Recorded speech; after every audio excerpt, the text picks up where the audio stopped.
हम अभी लेना पहुंच ली। का भैया दरोगा अपने प्यार में खो गई। हाँ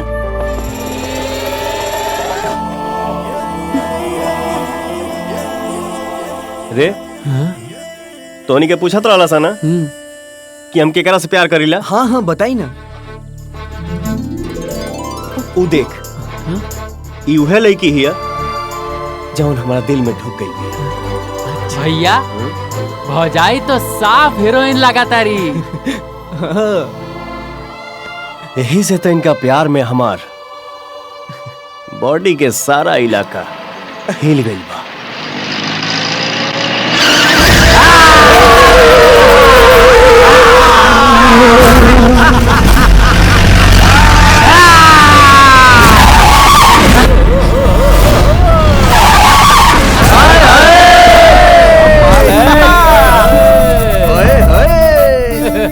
हम तो एगो फूल खातिर तरसत रहनी, यहाँ तो पूरा के पूरा फुलवरिये बाओ।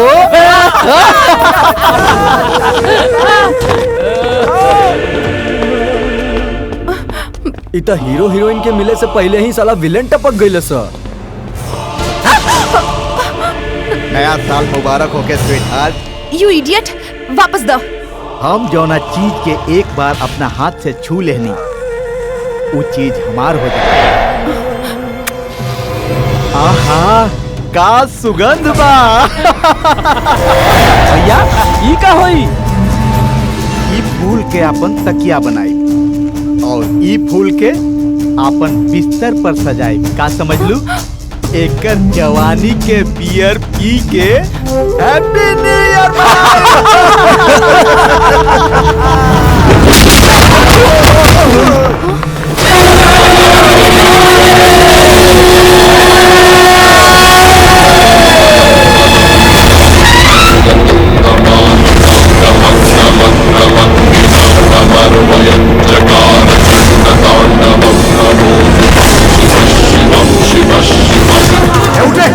सारे हैप्पी न्यू ईयर मनाइबे। अब देख हम तो हैप्पी दिवाली कैसे।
कान के पर्दा के गर्दा साफ करके सुन। अब हमरी बहन पर केहू भी बुरी नजर डललेस तो ओकर आंख ना छाती फाड़ कर खून पी जाए और फरियाद करे के मौका भी ना दे।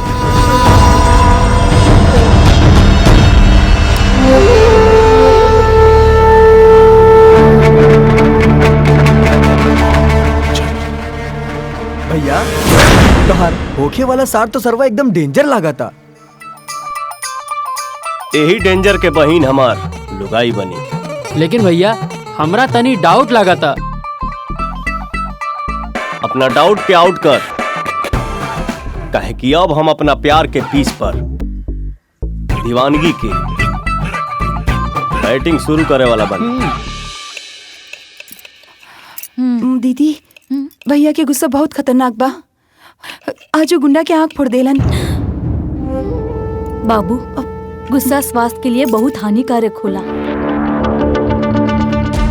कुछ भी मत कहा, हमारी बहन के केहू भी बुरी नजर से देख लस तो मेरे माई की छाती की दूध की क्रिया वो जिंदा ना बची।